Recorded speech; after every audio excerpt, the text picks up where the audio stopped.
And we're back with another episode of NBA Observations. It's Gerald Glassford. Thanks again for joining us right here on the Lakers Fast Break. Truly appreciate it. Make sure you like, subscribe, and give us that 5-star review whenever you get your podcasts. And yes, I am wearing the Xbox shirt in response and retaliation to PlayStation, who I am very angry at right now. So I will just leave it at that, because if you know, you know.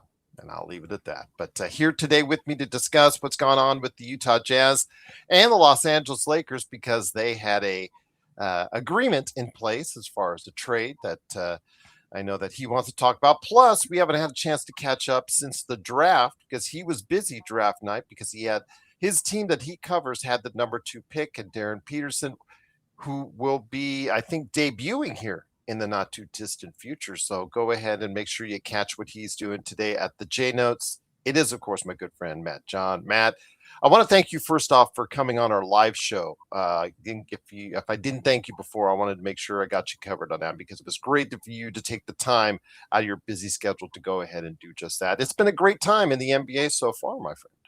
Oh, it was an honor. I very much appreciate you having me. It's awesome to be part of a panel. I don't really get that opportunity that often, so thank you.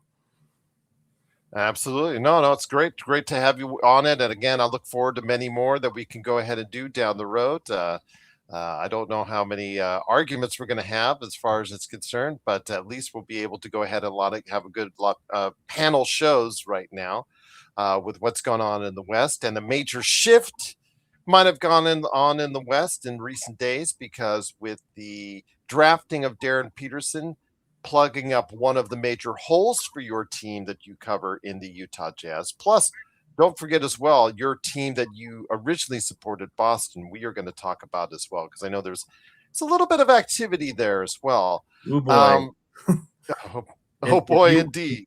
If you had a camera on the city of Boston, it would look like Armageddon right now.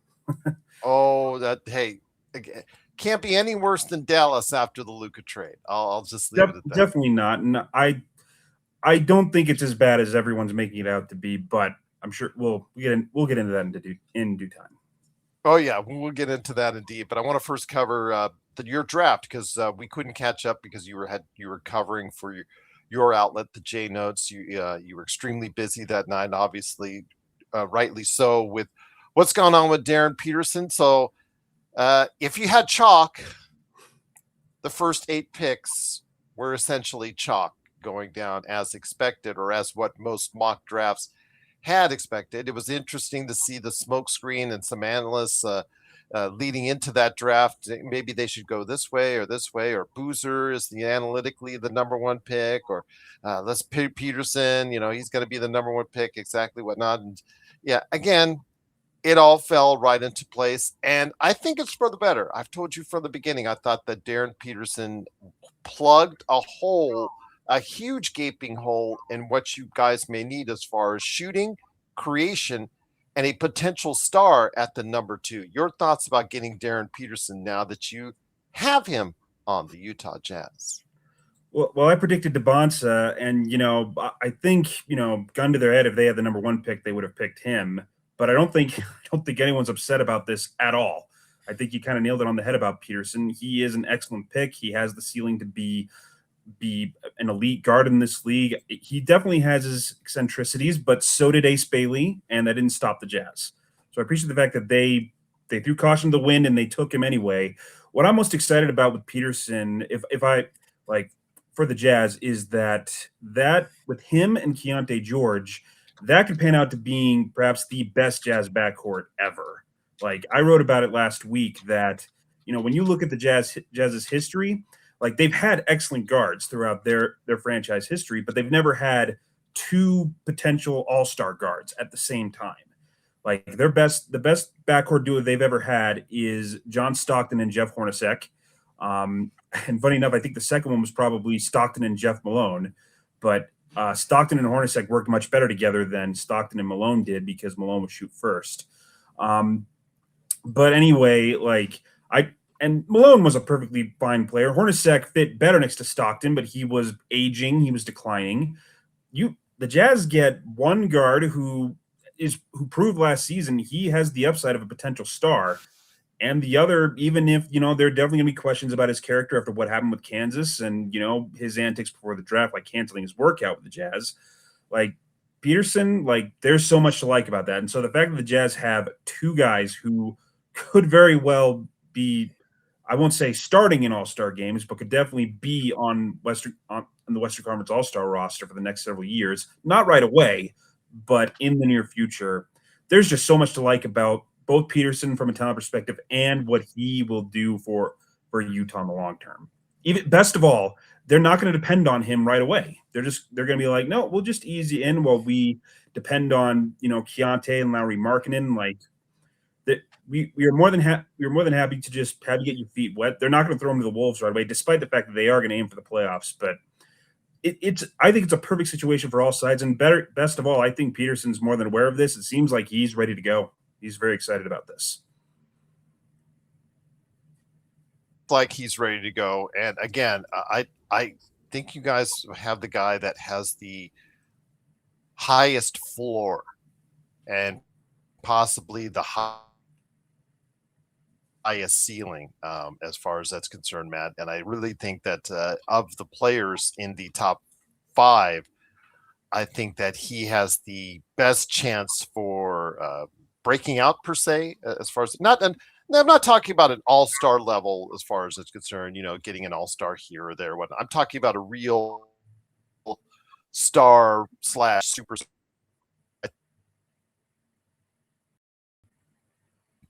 Because again, if that's the case, he'll become the foundational piece for the Jazz going forward. I mean, I'm struggling to think of what there is to dislike about this. I think the Jazz definitely have their history of not being able to keep their stars, but they also have their history of keeping their stars when they have created something good. Granted, we can't say it's good yet, but they have the makings of something that is extremely promising. Even after they traded away Walker Kessler, there's so much to like about what's coming next for the Jazz this season. The now is already fantastic, and the later could be even better from here. I don't know what I can say that would come off you come up with a hot take of no, this isn't going to be that great. But I was like, but is there anything that can back that up? I'm not going to do a Skip Bayless impression. I have no idea how this could go wrong for the Jazz. Outside of injury, I don't either. And again, I just think that Peterson is a perfect fit for what you guys needed. I thought Debanza is not a 2, and he doesn't stretch the floor out like Peterson in that way. I think he is someone that I think is better suited at the 3, personally, and we'll see that pan itself out in Washington. But I also think that what we see is with Utah, this goes along with what is needed. And it looked like it was going to be a nice fit all the way around with Walker Kessler being the anchor of that defense at the 5 spot. But I guess Ainge, for however much I do not like Ainge on as far as a fan level, I don't know him personally. I will say this: he is not stupid when somebody wants to come on and gets really desperate for one of his players. And he said, okay, you want our player? Okay. Whether or not they overpaid for him, I'll let people decide on that. He is not a top 10 center yet, but he has very much the potential to be a top 10 center, I believe, in a very short period of time, which is good because then he'll be able to justify the 4 years, $130 million that he's now being paid by the Lakers. It's the picks, it's the trade, the sign and trade that they made with the Utah Jazz. That's what I think is going to be the problem because Rob Pelinka basically unloaded whatever draft assets he had left. And your thoughts on this whole Walker Kessler situation? It's been settled.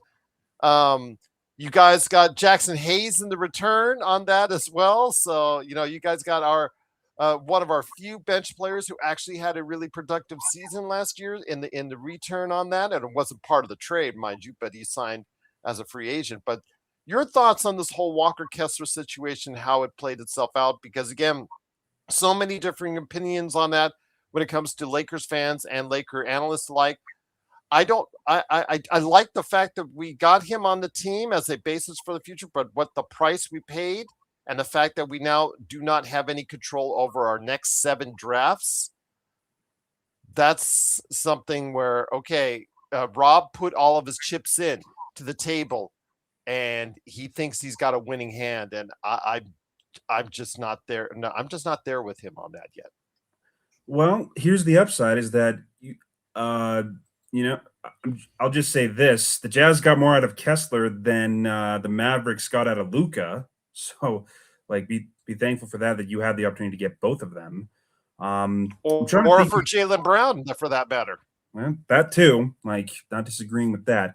You were right about Ainge. This is definitely a Danny Ainge move. It's his MO. When he sees the team is desperate, oh, he takes advantage and he is ruthless about that. So he's like, we in the Lakers' defense, I mean, was it an overpay? Yes, but at the same time, what was the better option? I don't think there was any. And the Lakers needed a game-changing center. That's been clear ever since they traded Anthony Davis. So I mean, Kessler definitely he has his imperfections, but I do think that this was a necessary move for the Lakers. It like I will say this. I wrote about this for the J notes. He's a step in the right direction if you're trying to form a good defense. He's not the end all be all. He's not like go bear. Like I do like I'll say that like compared to what the Lakers had ever since they traded Davis, this is a massive upgrade. It no longer will be a weakness. I do think the Lakers definitely need to they need to evaluate their other options and see where they go from here. Like I I don't think their offseason overall has been bad, but I do think that you need to add more than just Kessler because this defense definitely has its question marks. Like with Utah, he didn't hardly ever played with anyone who was a positive on the defensive side, except the first year he had a few good defenders playing next to him. He had Nickeil Alexander-Walker, he had Chris Dunn, he had Jared Vanderbilt, who's a Laker. So who knows if this means Vanderbilt's role is gonna become a lot more crucial.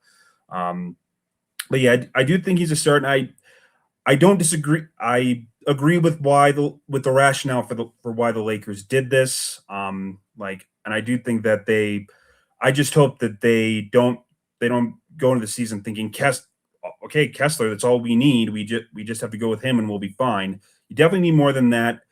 It's going to be a little tricky because now you're out of first round draft picks. Mostly the cupboard's barren, but I do think that as long as there's some promise there on that side of the floor, like this was a move where, from the Lakers' perspective, I should say, something that when you look at the other options, it was pretty bleak. Like that's a theme that I've seen from this summer is teams are not like game-changing centers. Like they are not easy. They don't grow on trees, I should say. And I think that, even if you overpay for Kessler, who was better? Who would have solved this problem for the Lake? What was the alternative that was better than Kessler? Well, the alternative should have been that should have been a better plan in place.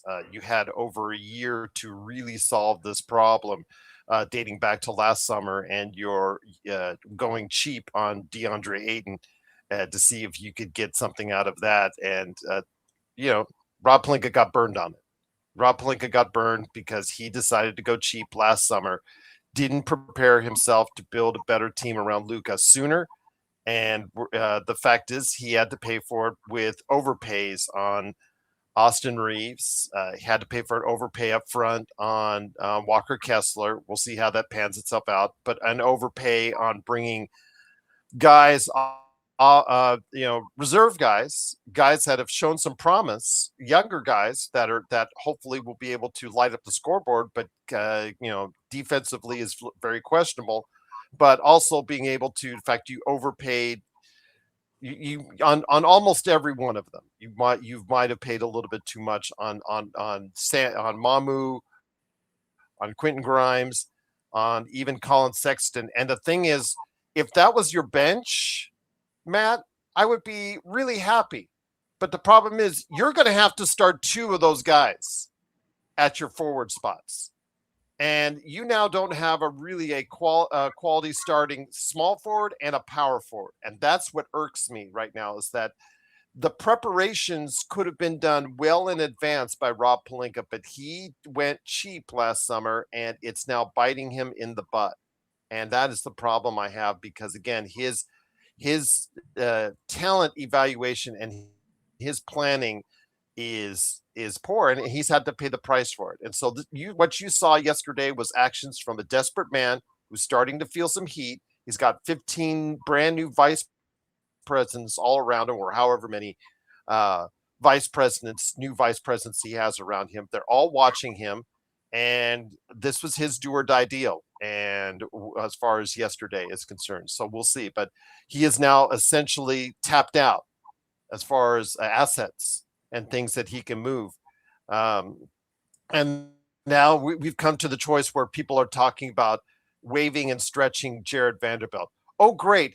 That's a signing that by Rob Pelinka that went right there, that we saw years ago that you could have gotten rid of, and you chose not to. So again, that's what we have right now in LA. Again, a younger team. I will give that. It's a younger team. There's a lot of issues now. The bench is still weak, and there's still, a lot is riding on Adu Thiero and Cameron Carr to age and progress a lot faster than maybe they were even anticipating. So again, this was a big gamble by Rob. You can call him the riverboat gambler, whatever. I call it just, disappointing.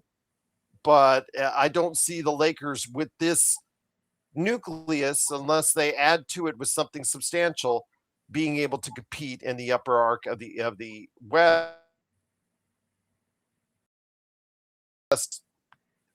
Things right and stays healthy and gels quickly, Matt, or quicker, I should say, by the end of the season, they could end up having a deeper team than what the Lakers have currently right now. Sorry, who? The Utah Jazz.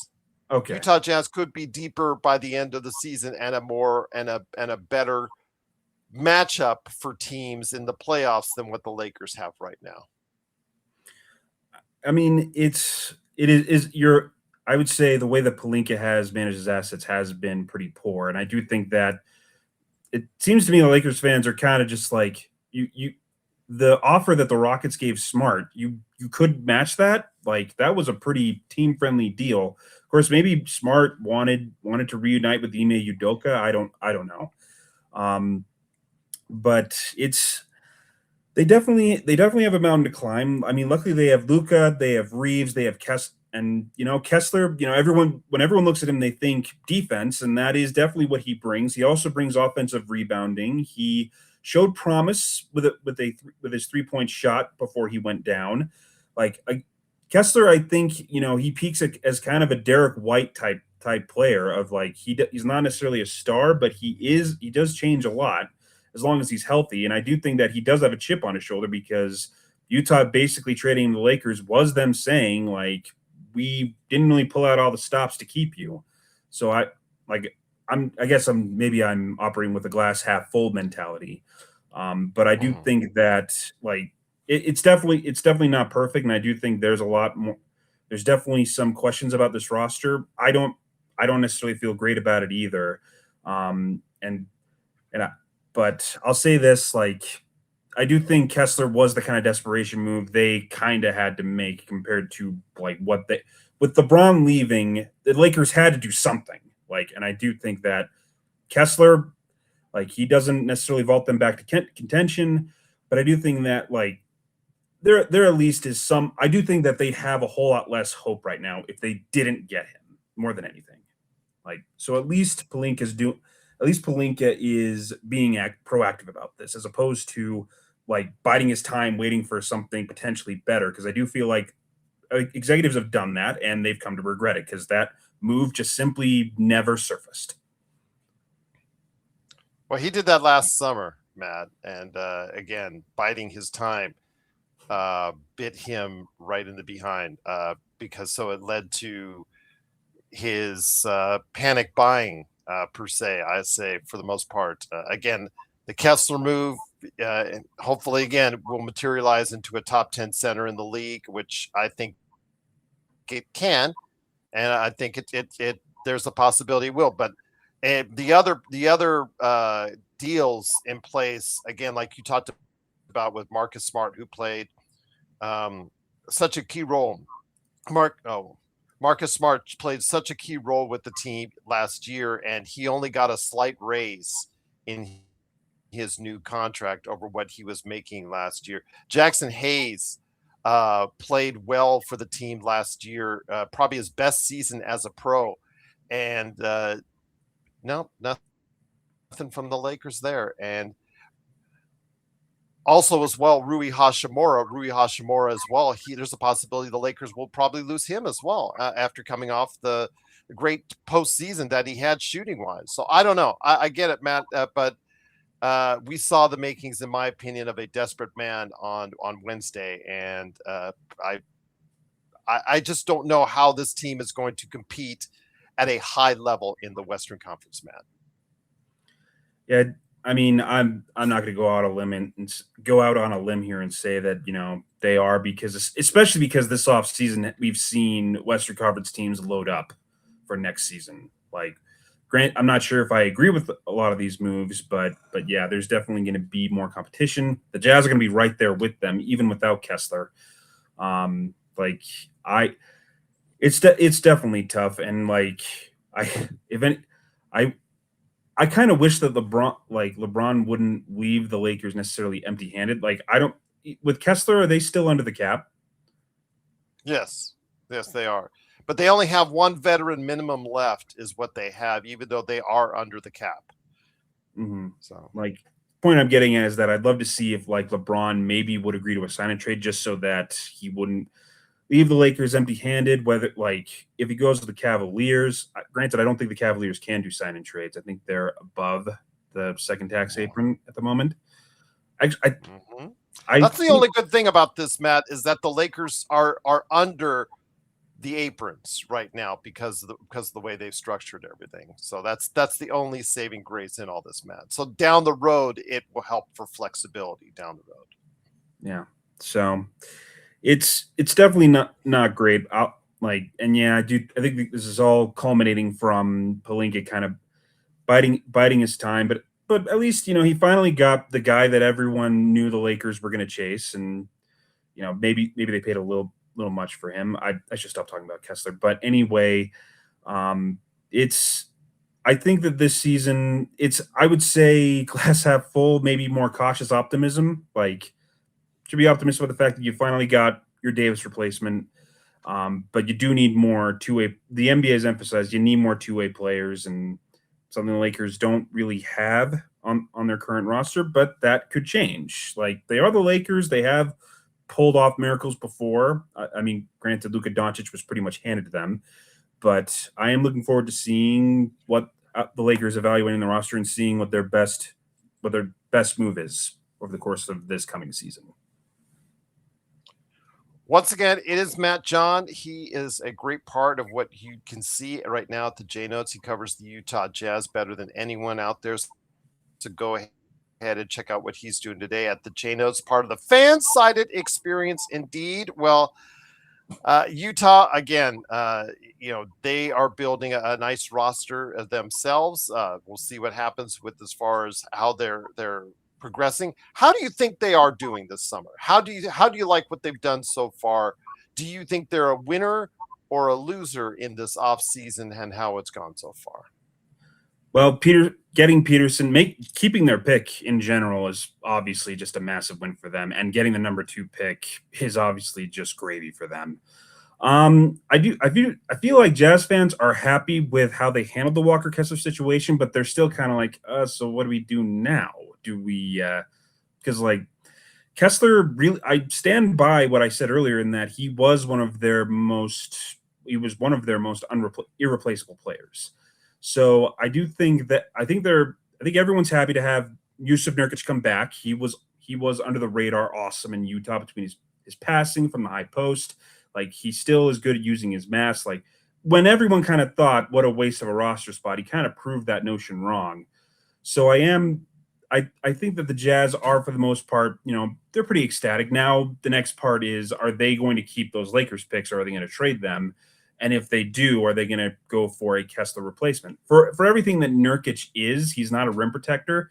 And it is kind of a shame that we're not going to see Kessler and Jaren Jackson Jr. play together, because I do think those two would have been awesome together. Yeah. Not just because of their defensive presence. They're kind of they would have been a yin and yang in Utah, because JJJ is not a good rebounder. Kessler's an awesome rebounder. JJJ stretches the floor. Kessler's bread and butter is offensive rebounds. It would have great to see those two together. And I think Utah wanted that, but I think they understood their situation, that kind of comes at a price. So I do think I am going to write about this next for the J notes, of like, they understood the situation of like, they can't keep this core together.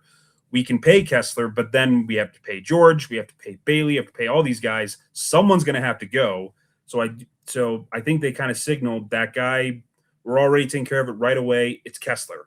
I do think they wanted to keep him, but I think they also made it clear that they were not going to pay through the teeth to keep him on the team. And more importantly, they took great advantage of the Lakers' desperation.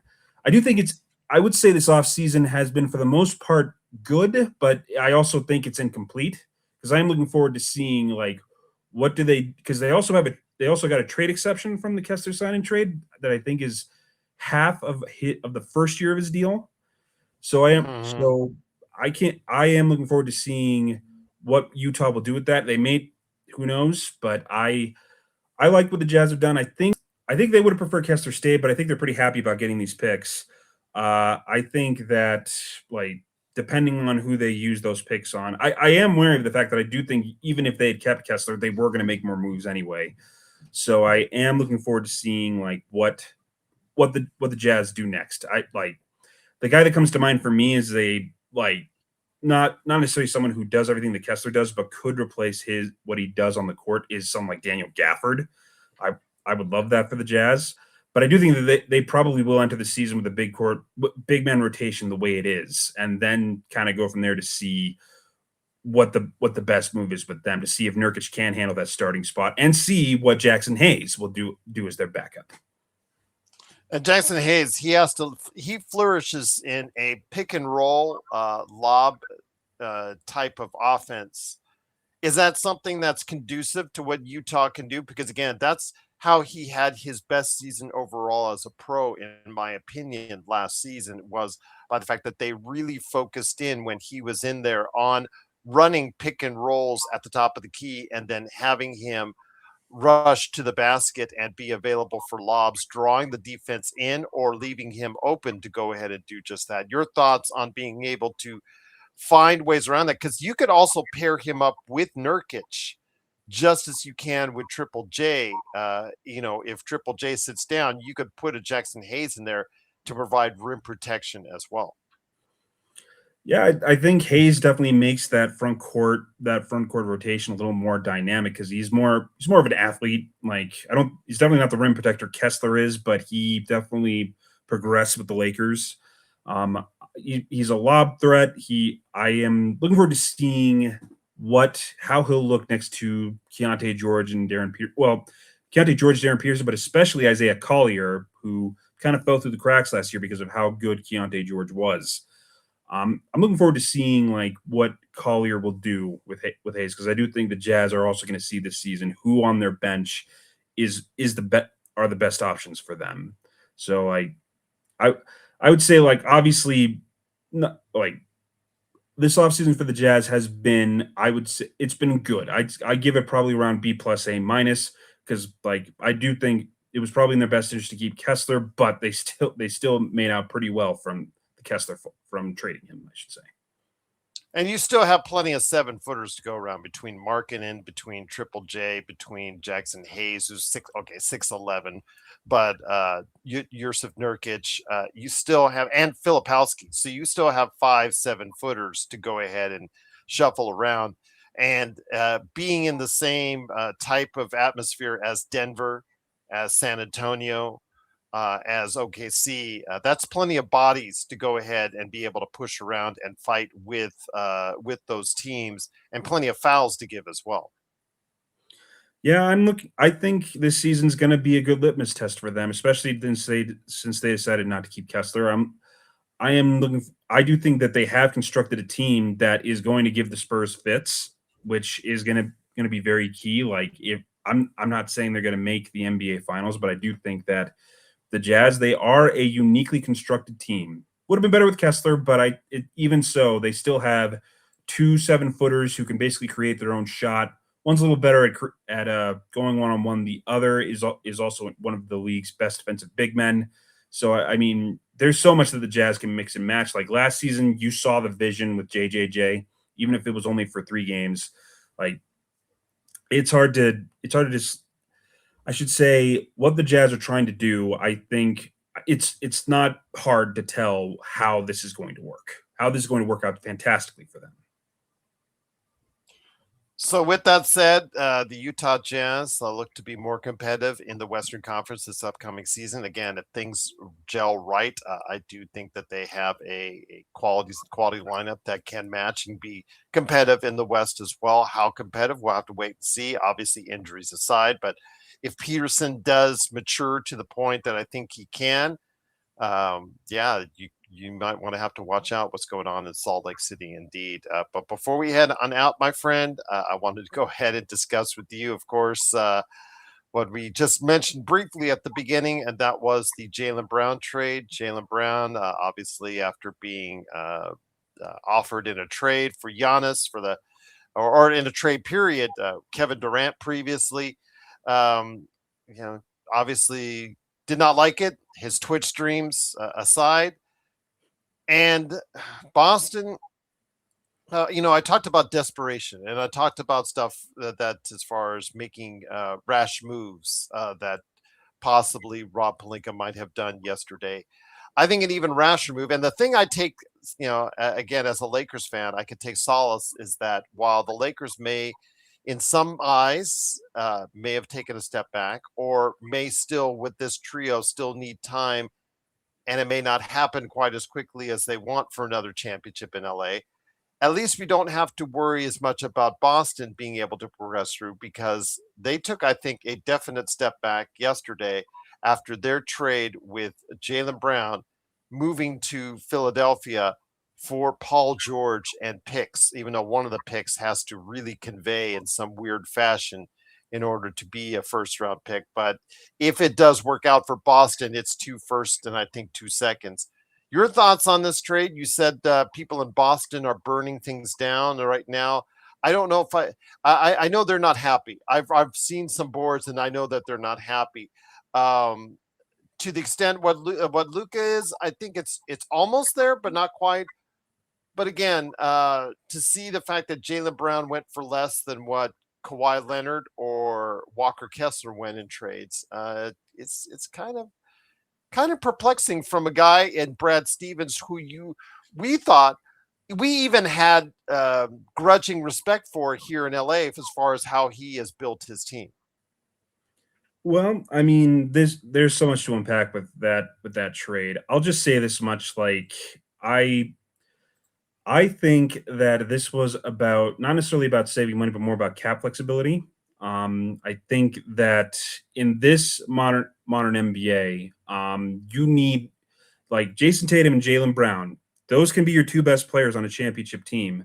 But the modern NBA has emphasized that you need more. Like, just because you have a star duo that works well together, that's only the start. You need more. Like when the Celtics won the championship 2 years ago, they had them, but they had 4 game changers on their team. They had Drew Holiday, Derek White, Al Horford, Kristaps Porzingis. Like, and more importantly, they were paying top dollar for those guys, and they knew that window was not going to last for very long. So luckily, they did win the title when they had the chance. The problem was the Celtics were kind of victims of their own success because Brown was extension eligible. This was the first hint to me that they were going to trade him because he was extension eligible, and they were going to be paying him over $70 million in his mid-30s. And so when you when you pay a max contract for him and you pay a max contract for Tatum, the problem is you've got 70% of your cap devoted to just two players, and it severely limits your options of being able to build around them. So I do think that the Celtics kind of got ahead of that. Like, and I do think that from like surmising from like what they got for Brown, it says to me that when they were trying to get Giannis, it was more about trying to get rid of Brown, because while they were trying to get Giannis, they weren't going all out to get him. Like, they didn't succumb to the Bucks' demands. So I do think that the conclusion from that is they were just trying to they wanted Giannis, but they also wanted to trade Brown before this could have become a problem. And I think, like, I'll say I think the return the Celtics got, it's not great. I'm not going to say I'm thrilled that this happened. I'm not like ecstatic. I do think from a talent perspective, George is definitely a downgrade from Brown. But George, he is overpaid, but that's not the same thing as saying he's bad. He's not. He actually was pretty good in that Celtic Sixers series last year. He was kind of the driving force for how Philadelphia came back and won that series. Like, it was amazing watching the 76ers flip the script on the Celtics, because the Celtics would beat them because they had the personnel to really limit what the 76ers did. But with George, it was now the other way around. Like, Paul George was pissing off the Jays. They hated when he was covering them. He still is an excellent defender. He's not an all-star anymore, but he's still like a very effective, very valuable player. He's overpaid. I'm not disagreeing with that. But that doesn't, negative value, negative contract, positive is still positive value. Like, both of those things can be true. So I do think that when the Celtics were trying to trade Brown, they wanted an impact player and they wanted picks, and like, even if, and the fact, and funny enough, trading him to a division rival who just beat you in the playoffs shows how low Brown's value was, but also, like, they still kind of got what they wanted. Like, they're going to have cap flexibility. I do think there's another shoe to drop here. It may not happen this year, but I think next year, that's where things are going to get interesting. I will never disparage Jaylen Brown. He was an awesome story in Boston. I think Celtics fans, like, it wasn't immediate at first, but they grew to love him, not just because of like what he did for the Celtics, but also just how he embraced Boston. And like, so I will never disparage him, but I do think that this is just this is what the NBA is turning into. We are seeing guys get traded, not because their teams don't want them, but because with what the ramifications of having to pay those guys what they want, like, that leads to these kind of trades. And I do think that I believe the reports that Brown never requested a trade, but I do believe that, they talked about it. I think he knew, he's a smart guy. He talked to Stevens about it. They knew that he was extension eligible. And Stevens asked, like, do you want this massive extension? Like, yes, every penny. And Stevens was like, oh crap. Cause like, we don't want this to turn into a thing. And everyone's asking, why not just wait it out? Why not just have Brown come back? First of all, because it's going to get awkward because you just try to trade him again. Second, you run the risk of, what if his value gets lower? Like, what happens then? Like, then you may get nothing for him. Like, I'm sorry if I'm kind of ranting here. No, you're all good, man. All good. Like, Portland was interested, but reading the tea leaves from like what the Celtics got, I'm pretty sure the Trailblazers said something like, okay, we'll give you Scoot Henderson, Jeremy Grant, and 2 picks. And so it's like, that's terrible. Like, I don't want, it's Jaylen Brown. So I do think that this, even if George also is overpaid, he's still an excellent player. That's better than Scoot Henderson and Jeremy Grant. Like, and that's all due respect to them. So like, I think that it's clear that the situation made it this way, that this is basically what the Celtics had to settle for, and it's obviously not optimal. If these new cap ramifications weren't there, they obviously wouldn't do a trade like this, but they were kind of forced into it. So I get why why there's so much backlash to this, but I can also, with what Boston had to, with the hoops that Boston had to jump through, I am kind of like, yeah, no, I kind of get it. I also think one last thing. I do think that this trade also said, we believe in our core. Like, last year, we were awesome, and Brown was the leader of this team, but it's not like he did it all himself. He was awesome. We're not denying that. But we think Peyton Pritchard's going to be awesome next season. We're going to expand his role. We think Hugo Gonzalez, he was awesome his rookie year. We think if we expand his role, he's going to thrive in it. We think our team as a whole is talented enough that we can compensate for it. I'd say this is it's basically a Moneyball move. The trade that I have been comparing it to is when the Pistons traded Adrian Dantley for Mark Aguirre. Like, they traded their leading scorer. Like, and everyone was like, "What? You traded him?" Like, and again, try my best not to disparage Brown because he was awesome from start to finish. But I do think that the Celtics basically said, "We are fine. We think that our team will compensate for your absence just fine." Just like the Pistons did back then. We said we traded for a lesser scorer because we believe that the rest of the team will pick up the slack. So we'll see what happens. But again, like you said, not a lot of happy people in Boston right now, Matt, from what both you and I are reading. So I'll just leave it at that. It's definitely a sentiment thing. Like, I remember when the Celtics traded Kendrick Perkins, Celtics fans were pretty pissed off about that. Like, because Perkins definitely endeared himself to Celtics fans, and that sounds insane to say that in 2026. But Brown, I think, even more so than Perkins. Like, Celtics fans are pretty mad that they didn't let the Jays play out here, and trading him to the 76ers, especially, I think made it even harder to swallow. So I obviously would have preferred Brown stayed, but I do think that the return the Celtics got was that I think it's not that bad because, at the very least, my glass half full take is this could have been much, much worse. But I will say this, like, amongst everything that Celtics fans should or shouldn't be mad at, not getting Giannis, I do think was the mistake. Well, there you have it. The insight from Matt John. Please go ahead and support him today at the J Notes at right there, part of the fan side experience. Again, great to have him on our live shows, part of the panel. Hopefully, we'll be able to do that again sooner rather than later because it was great having him on. Looking forward to seeing if there's any more major moves. As of now, this recording, there's not. It's been a light day on day 3 of the NBA free agency. But Matt, before we head on out, any last thoughts on NBA free agency? And if you're looking towards anything else that might break before this summer ends? Well, I will say this, like, Kawhi Leonard getting traded back to Toronto. I can't help but laugh at that just because of, like, I don't think we haven't given enough credit to the fact that his decision back in 2019 basically altered the entire course of the NBA back then. So many dominoes fell after that. So it is, I've always wondered, what if he had stayed? It's funny to me because from what I remember, like, he told the Raptors, "Yeah, I'll play my 1 year here, but I'm out. Like, thank you for," like, he didn't make it a problem in the locker room. I'm sure the Raptors were like, "Yeah, sure, if you want to do that, fine." But, like, I think it's funny that he, like, this all led him back to the Raptors after all these years. Like, I'll just use what everybody's been saying online. When you're in trouble, Matt, and you possibly could get punished, head up north. There you go. So, on the run, fugitive, on the run.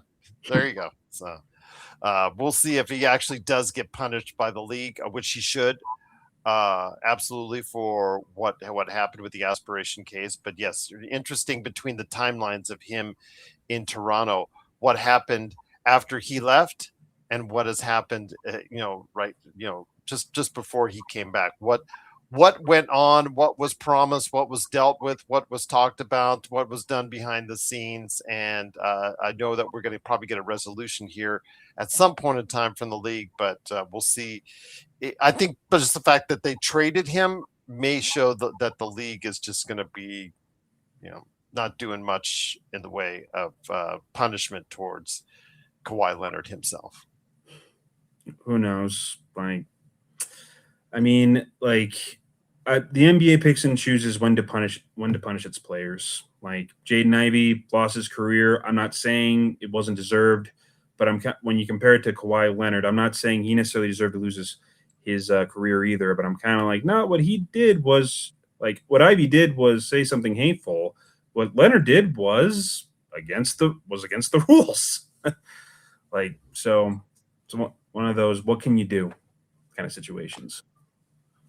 What can you do indeed? But you can, I know, go to the JNotes to find the latest on what's going on with what Matt John is talking about right there for the Utah Jazz and the NBA at the JNotes, thejnotes.com. Part of the fan-sided experience indeed. Well, Matt, I knew I had to catch up with you. I've been meaning to do so, so it was great to go ahead and do so. But yeah, any more Ainge dealings with the Lakers? I'm sure Ainge is right there on the golf course with his son saying, you know what? Love those calls from LA. Love those calls from LA. If he has the chance to swindle, he'll do it. Grant, I still think Kessler was something the Lakers had to do, but totally get why the Jazz did it too. Yep, desperate men. I'll just leave it at that. But once again, it is, of course, Matt John. Please go ahead and make sure you go ahead and check out his great work today at the JNotes, jnotes.com. But Matt, it's been great having you on the show. As always, looking forward to seeing we can catch up real soon, maybe even next week, as far as if anything trends towards the NBA, because Matt, you provide the best, as always, in NBA observations.